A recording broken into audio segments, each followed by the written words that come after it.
श्री शिवाय नमस्तभ्यम दोस्तों। हर हर महादेव।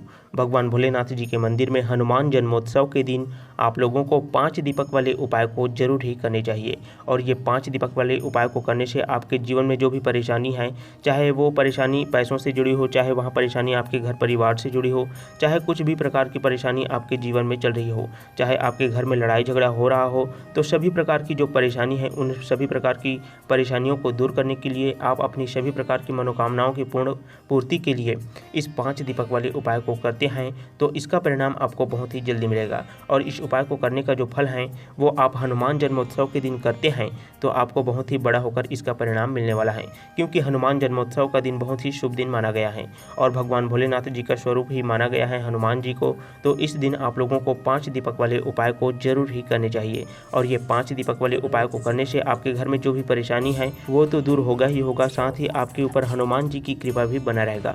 5 दीपक तो हमें इस उपाय में उपयोग करने ही करने हैं, पर उससे पहले हम लोग ये समझ लेते हैं कि इस उपाय को करना किसको है और किस समय पर करना है। तो देखिए, इस वाले उपाय को घर की माताओं बहनों को ही करना है, लेकिन घर की सभी माता बहनों को इस वाले उपाय को नहीं करना है। घर की जो भी बड़ी एक माता बहन या भाई हो, उस माता बहन को ही इस उपाय को, इस 5 दीपक वाले उपाय को करना है। इस उपाय को घर के सभी सदस्यों को करने की जरूरत नहीं है। अगर घर की किसी एक सदस्य भी इस उपाय को करता है तो घर के सभी सदस्यों को इस वाले उपाय का फल, इस 5 दीपक वाले उपाय का फल आपको पूर्ण रूप से मिलता ही मिलता है। अब आपको यहाँ पता चल गया कि इस वाले उपाय को किसको करना है, घर की माताओं बहनों को ही करना है।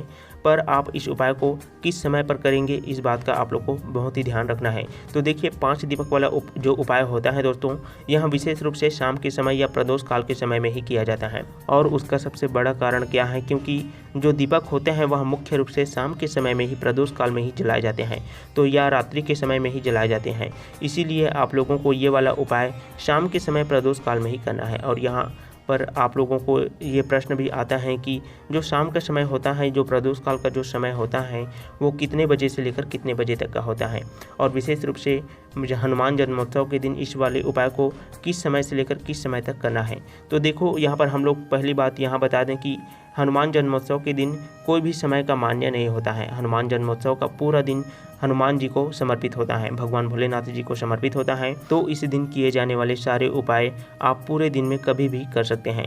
पर ये जो 5 दीपक वाला उपाय है, हमें इसमें 5 दीपक प्रज्वलित करना है, इसीलिए उपाय का जो समय है वो विशेष रूप से शाम के समय प्रदोष काल में ही होगा। अब आप लोगों को ये बता दें कि शाम के समय प्रदोष काल का जो समय होता है वो कब से लेकर कब तक का होता है। तो ध्यान से सुनिएगा दोस्तों।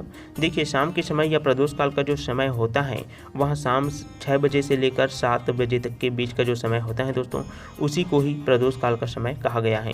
इसीलिए आप लोगों को इस 5 दीपक वाले उपाय को आप हनुमान जन्मोत्सव के दिन शाम की 6 बजे से लेकर 7 बजे के बीच में भगवान भोलेनाथ जी के मंदिर में जाकर के कर सकते हैं। पर जरूरी नहीं है कि आप इस समय के बीच में ही आपको इस उपाय को करना है, क्योंकि घर की माताएं बहनें इस समय कई प्रकार के काम में व्यस्त रहती हैं और कई लोग इस समय में काम से होकर भी अपने घर को आते हैं। तो आप लोग इस वाले उपाय को शाम के 7 बजे से लेकर के रात 11 बजे तक भी आप इस उपाय को करते हैं तो आपको पूर्ण रूप से इस उपाय का फल मिलता ही मिलता है। अब हम समझते हैं कि ये उपाय अब होगा कैसे। देखिए, 5 दीपक वाला उपाय है तो 5 दीपक तो यहाँ पर बनेंगे ही बनेंगे, लेकिन यहाँ पर सबसे बड़ी चीज़ यहाँ निकल कर आती है दोस्तों कि यहाँ पर 5 दीपक होंगे। तो देखिए, दीपक 2 प्रकार के होते हैं, एक होते हैं मिट्टी के दीपक और एक होते हैं आटे के दीपक। तो इस उपाय में हमें जो दीपक हमें तैयार करना है वहाँ आप लोग करेंगे आटे का दीपक। आटे के दीपक से ही आपको इस उपाय को करना है। और जिस आटे से आप लोग दीपक तैयार करोगे उस आटे में आपको कुछ भी नहीं डालना है, आपको मात्र उसमें पानी डालना है और आपको दीपक तैयार करना है। 5 दीपक आपको तैयार करना है और दीपक जो है आपको मीडियम साइज का ही तैयार करना है, ज़्यादा बड़े दीपक नहीं बनाना है और ज़्यादा छोटे दीपक नहीं बनाना है। और आपको दीपक इतना बड़ा तैयार करना है कि आप उस दीपक को जलाओगे तो वह दीपक कुछ समय तक जल सके। जैसे ही आप इस 5 दीपक को आटे से तैयार कर लेते हो तो उसे किसी थाली या प्लेट में या फिर पूजन वाली थाली में आप लोग उसे सजा करके रख लो, व्यवस्थित करके रख लो, क्योंकि 5 दीपक हमें 5 अलग अलग जगह पर लगाना है दोस्तों। इस बात का आपको ध्यान रखना है। तो जो कि हम हाथ पर ले करके नहीं जा सकते हैं, हमें किसी प्लेट या थाली पर ही दीपक को सजा करके ले जा सकते हैं। अब दोस्तों जैसे ही हम दीपक को तैयार कर लेते हैं, उसके बाद में हमें उस दीपक में बत्ती लगा करके तैयार करना है। तो हमें कौन सी बत्ती इस दीपक के अंदर में रखना है, तो ध्यान से सुनिएगा। इस 5 दीपक के अंदर जो बत्ती रखा जाएगा वहाँ रखा जाएगा गोल बत्ती का। तो गोल बत्ती का दीपक ही हमें इस उपाय में उपयोग करना है दोस्तों। भगवान शिव जी के सभी उपाय में या भगवान शिव जी की पूजन में हमेशा ही गोल बत्ती का दीपक का प्रयोग किया जाता है। और जो गोल बत्ती आप लोग अपने हाथों से बनाओगे तो उससे भगवान भोलेनाथ जी बहुत ही ज़्यादा प्रसन्न होते हैं, क्योंकि आप लोग अपने हाथों से मेहनत करके दीपक की बत्ती को बना रहे हो।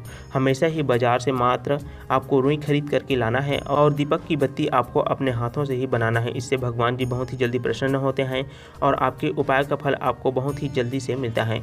अब इन 5 दीपकों के अंदर आप लोगों को एक एक बत्ती रख लेना है। तो देखो दोस्तों, हनुमान जन्मोत्सव का दिन है, बहुत ही शुभ दिन है और इस दीपक में आप लोगों को शुद्ध देसी गाय का घी ही इस दीपक में प्रयोग करना है। थोड़ा सा महंगा जरूर है, पर इस उपाय का फल आपको बहुत ही बड़ा होकर मिलने वाला है। तो इस उपाय में आपको देसी गाय का घी ही प्रयोग करना है, वो बहुत ही ज़्यादा ज़रूरी है। अब इसके बाद में जिस समय भी आप लोग शाम के समय में या प्रदोष काल में दीपक को लेकर के लगाने के लिए जाओगे, तो उस समय आप लोगों को अपनी शुद्धता का विशेष रूप से ध्यान रखना है। शाम के समय आप लोगों को नहाने की ज़रूरत नहीं है, पर आप अपना हाथ मुँह धो करके स्वच्छ वस्त्र पहन कर ही आपको इस उपाय को करना है। उपाय की तैयारी जैसे ही आप लोगों की पूरी हो जाती है, तो यहाँ पर कुछ बातों का आप लोगों को विशेष रूप से ध्यान रखना है। यहाँ जो 5 दीपक वाला उपाय है दोस्तों, आपने जैसे ही 5 दीपक तैयार किए हैं, यहाँ दीपक जहाँ जहाँ पर भी आप लोग रखने वाले हो वहाँ पर आप लोगों को आसन के तौर पर चावल के दाने या फूल की पंखुड़ी जरूर ही रखना है। अब इन 5 दीपक को आपको अपने घर पर ही जला करके नहीं जाना है। जहाँ पर भी आप लोग इस दीपक को रखेंगे, जहाँ पर भी आप लोग आसन देंगे, वहीं पर ही जा करके आपको दीपक को प्रज्वलित करना है। उसके बाद में उस जगह पर दीपक को आसन दे देना है। इन दीपकों को जलाने के लिए आप लोगों को अपने घर से ही माचिस लेकर के जाना है। तो इस प्रकार से आपको 5 दीपक को तैयार कर लेना है और अपने उपाय को करना है दोस्तों। अब हम यहाँ पर इस उपाय को करने के लिए जो भी तैयारी हो गई है वो तो कर लिए हैं। अब देखिए 5 दीपक का जो उपाय है वहाँ अलग अलग जगह पर हमें 5 दीपक को रखना है। अब इन 5 दीपक में से जो सबसे पहला दीपक रखेंगे दोस्तों, वहाँ भगवान भोलेनाथ जी के मंदिर में, जहाँ पर भगवान भोलेनाथ जी का शिवलिंग विराजमान होता है, वहीं पर ही हमें इस पहले नंबर के दीपक को रखना है। उसके मंदिर के चौखट पर भी आप इस दीपक को रख सकते हो। देखो, हमने कहा था कि आप इस उपाय को रात्रि के समय में भी कर सकते हो। अगर जैसे ही मंदिर अगर बंद हो जाता है दोस्तों किसी कारणवश, तो आप इस दीपक को, पहले नंबर के दीपक को शिव मंदिर के चौखट पर भी रख सकते हो। शिवलिंग के पास में नहीं रख पाते हो किसी कारणवश, तो शिव मंदिर के चौखट पर ही आपको इस दीपक को रखना है। श्री शिवाय नमस्तुभ्यम मंत्र का जाप करते हुए और अपनी वह मनोकामना बोलना है जिस मनोकामना के लिए आप इस उपाय को कर रहे हो। तो आपने पहले नंबर के दीपक को जो है वो रख दिया। अब दोस्तों हम बात करते हैं दूसरे नंबर के दीपक को।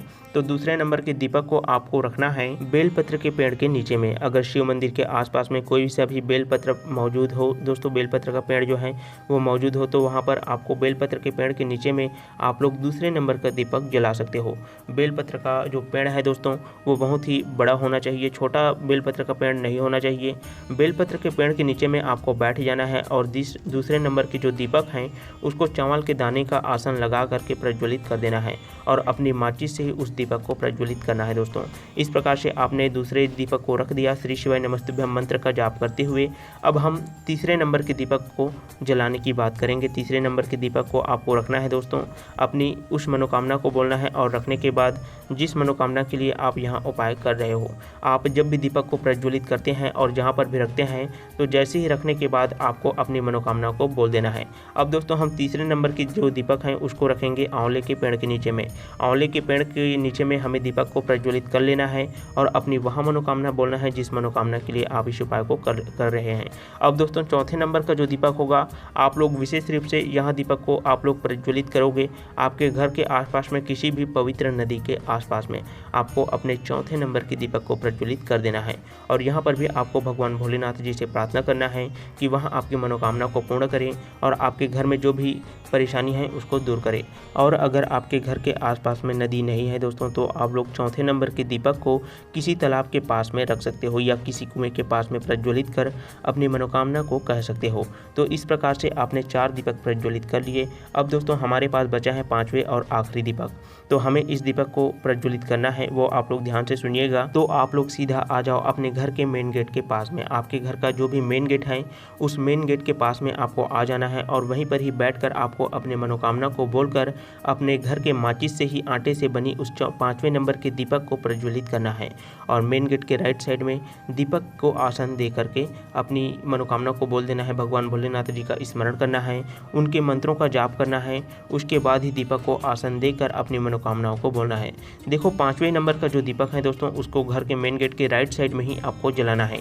इस बात का आप लोग विशेष रूप से ध्यान रखेंगे। इस प्रकार से आपको 5 दीपक वाले उपाय को पूर्ण रूप से कर लेना है। बस इस प्रकार से ही आपको इस 5 दीपक वाले उपाय को करना है दोस्तों। जैसे ही आप लोग 5 दीपक को प्रज्वलित कर लेते हैं अपने मुख्य द्वार पर और भगवान भोलेनाथ जी के मंदिर में, जिन जगह पर मैंने आपको बताया है 5 जगह, उन 5 जगह पर जैसे ही आप लोग इस 5 दीपक वाले उपाय को कर लेते हैं, उसके बाद आप अपने घर में प्रवेश कर सकते हो। अब यहाँ 5 दीपक वाला उपाय है वो पूरा हो जाता है। इन सरल कार्यों से करके आप अपने जीवन को धन्य बना सकते हैं, आपकी समस्याओं को दूर कर सकते हैं। आपके घर में वाद विवाद या किसी भी प्रकार की परेशानी है वो भगवान भोलेनाथ जरूर ही दूर कर देंगे। और इस उपाय को आप लोग शाम के समय से लेकर पूरी रात तक भी कर सकते हैं।